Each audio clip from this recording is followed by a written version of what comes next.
Amadi, if there's one thing American democracy seems to have sold the world, is that democracy allows all ideas to show up in the marketplace. Do you think the system is fretting over a shadow government, and to what end? Well, thank you for having me. Obviously, the system is threatened, and perhaps not for good reason. The point is, there's no doubt that Mr. Pat Utomi has a right to freedom of movement, association, and speech, as the Constitution guarantees. No doubt about that.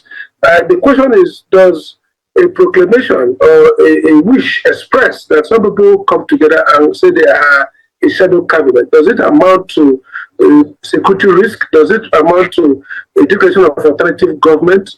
The answer is no, because if you look at the definition of shadow government, shadow government is like a mock government. It's a fiction. It says that they're not going to exercise any governmental power.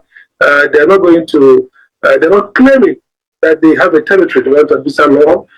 All the government do that need to government, which is make laws, enforce obedience, arrest people, sanction people, award benefits from public resources and public. They're not going to do none of this. So I think it's really a mark of how frightening the idea of shadow government as Pat Utomi is proposing sounds to government, and expectedly DSS maybe a smart move. I mean, look, the whole essence is to gag, is to sort of get a gag order. So if Pat Utomi plan to come around, have some roadshow, which is legitimate under our constitution, have some rallies, which is legitimate under our constitution. If they wanted to secure an order of court saying, you know what, injunction for the time being, then they have frustrated, any such political, event, which is permissible for citizens and groups and organizations house of style. So for me, it's a cynical tackle to achieve the idea of aborting maybe a public demonstration of lack of confidence in government, and DSS goes ahead to try to get this order. If they succeed, and legally speaking, I don't think the court is bound to get that interim order, because what are you losing? Interim order should not operate to stop citizens expressing their constitutional rights, except to show some, some prima facie evidence that the actions planned were illegal. So what actions? Rallies? Is there anything that they are planning to do that's illegal? To convince the court that perhaps it's more in public interest to restrain a part of the group. So, well, it's not it to be a legal battle, but this is the context in which this legal battle is played out. It's an attempt to stop an inconvenient political move and political event that may not go well for the management of the reputation of the government. If the DSS is a law-abiding institution, I think they should be, then having gone to the court challenge is action of proposed action of a citizen, and they should be rest assured and leave to the court to declare on the constitutionality or legality, actually, because when Pat Utomi asked me, I said it's not legal or illegal. This is a civic action. They are going to do is not unconstitutional. It's not constitutional in the sense that you have the authority. You are simply a citizen expressing a view. Now, if the DSS is law-abiding, then they will not do that. But look, I've lived in this country for long, and I've been part of several, seen military rules, seen democratic rules that also act authoritarianly. I think that it's not, unimaginable that they could, try to perhaps act contrary to the civic manner by maybe trying to restrain him, maybe trying to arrest, but that would be unfortunate. That would be clearly an abuse of court process, because again, when you file a suit against somebody in court, then you've taken the issue to the court, and you have to await judicial pronouncement. Except Pat Utomi has committed another offense, the real offense, that he needs to be, processed legally. Otherwise, this matter is not squarely a matter of legal contest. It has nothing to do with arrest. It has nothing to do with state security anymore. Have you noticed that everything that Bola Tinubu fought against, everything he criticized about the previous government, the Obasanjo's government, the Jonathan's government, are the things he's done? So you want to ask the question first. You want to ask, why is Bola Tinubu afraid of Pat Utomi's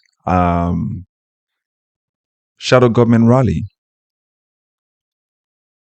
Because the same Bola Tinubu fought against the previous government. He said he fought against the military, criticized the military for opposing, trying to truncate or trying to stop Nigerians for speaking up. So why is it now afraid of Pat Utomi going to court and using the DSS to go to court to get judicial injunction to stop them from protesting? The same Bola Tinubu fought against or criticized Obasanjo and Jonathan at the time when they declared the state of emergency, even when they were needed. But he's done even worse. Not only did he declare state of emergency, truncating democracy, as he said, and he criticized the other previous government, he's now truncated democracy in Rivers State, and even went ahead to impose an administrator on the people of Rivers State by, first of all, unconstitutionally removing a democratic governor and removing a democratically elected lawmakers. I mean, if we have to go by what INEC said. And then imposed an administrator on them, and then used, after he had done that, not following the constitutional processes anyway, but after he had done that, they now bribed the lawmakers to now ratify that and say, okay, we agree, even when they use voice vote against a number hand voting like the constitution allowed. You can see all the sidestepping of the constitution for them to get their will. The same Bola Tinubu protested. He went out into the street with a lot of Nigerians, a lot of bigwigs, and they protested. Now, when Nigerians want to protest, they use the court to stop us from protesting. When Nigerians want to protest, they tell us to go to a confined space or stadium, an arena. Now, we shouldn't protest. Why are we protesting? But he did exactly the same thing.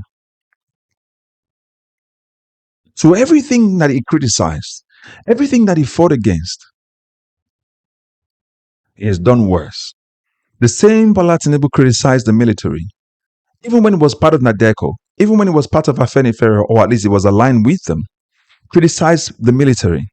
And they ran out of the country to seek asylum elsewhere. And then that same Bola Tinubu, under his administration, a lot of pressmen, a lot of journalists have been arrested. The numbers are side by side with the military. That's just to let you that not only that his policies are anti-people, his administrations and policy and his administration is anti-people as well. So literally we're just working with a pseudo-military government, camouflaged as a democratically elected government. So why are you afraid of Pat Utomi's rally? It could have been termed a Pat Utomi national rally, meeting in December, sometimes in December, and everybody gather and then go protest. It's called a shadow government rally for a reason. It's just a title. Just like Dr. Amadi said. And then they're using the DSS to go to court to go and clamp down on him to say, don't give him any room. Of course, they want to arrest him when he comes into the country anyway.